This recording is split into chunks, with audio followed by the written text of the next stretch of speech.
हरे कृष्णा। मेरा नाम है अर्चना। मैं आप सभी का स्वागत करती हूँ हमारे इस चैनल पर रिलीजियस टू स्पिरिचुअल। यहाँ पर हम कोशिश करते हैं भगवत गीता की मदद से हमारे मन में छुपे हुए सवालों के जवाब ढूंढने की। आइए शुरू करते हैं भगवत गीता के अध्याय 2 के श्लोक 1 और 2 से। संजय उवाच तं तथा कृप्याविष्टं श्रुपूर्णाकुलेक्षणं विषीदन्तम् इदं वाक्यम् उवाच मधुसूदन। श्री भगवान उवाच कुत्स्त्वाकश्मलमिदं विस्मे समुपस्थितम् अनार्यदुष्टं स्वर्गम् कीर्तिकरम् अर्जुन। आइए इन श्लोकों को सरल शब्दों में समझते हैं। कुरुक्षेत्र के मैदान में अर्जुन रथ पर दुखी और उदास बैठे हुए थे। श्री कृष्ण अर्जुन को देखते हैं और उनसे कहते हैं। यहाँ पर श्री कृष्ण के लिए मधुसूदन शब्द का प्रयोग किया गया।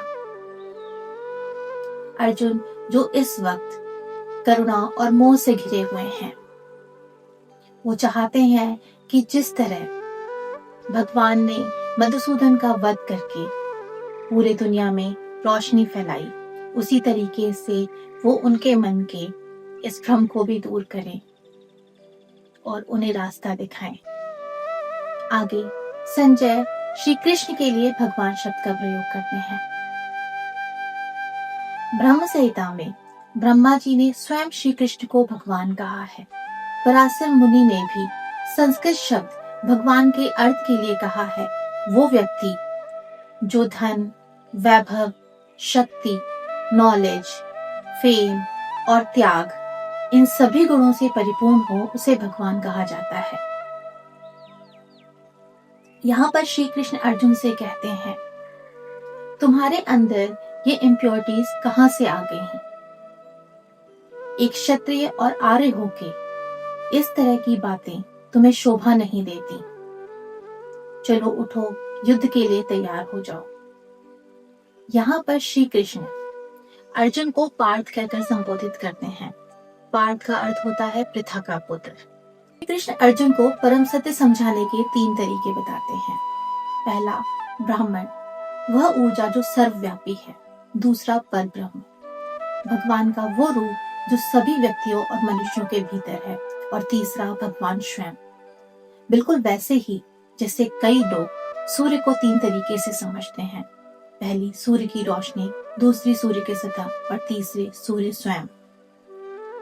भगवान श्री कृष्ण अर्जुन से कहते हैं, तुम मोह और करुणा से इस तरीके से घिरे हो कि तुम डूबते हुए व्यक्ति के उन वस्त्रों को बचाना चाहते हो, ना कि उसकी आत्मा। यहाँ पर श्री कृष्ण ने अर्जुन से कहा, तुम जैसे क्षत्रिय को यह व्यवहार शोभा नहीं देता। वहीं एक आर्य जो जीवन के मूल उद्देश्य को समझता हो, वो यहाँ पर मोह के जाल में इस तरह से फंसा है कि अपने कर्तव्यों को भूल गया है। ये तुम्हें अपयश देगा। इससे तुम्हें किसी ऊंचे लोक की प्राप्ति नहीं होगी। हे अर्जुन, उठो, खड़े हो और अपने कर्तव्य का पालन करो। यह श्लोक हमें बताता है कि यहाँ पर श्री कृष्ण अर्जुन को भौतिक शरीर और आत्मा के बीच के अंतर को समझा रहे हैं, ताकि वो शारीरिक मोह को छोड़कर आत्मा और परम सत्य को जाने और अपने कर्तव्यों का पालन करे। उम्मीद करती हूँ इन श्लोकों से आपने जरूर कुछ सीखा होगा। मिलते हैं अगले श्लोक में। हरे कृष्णा।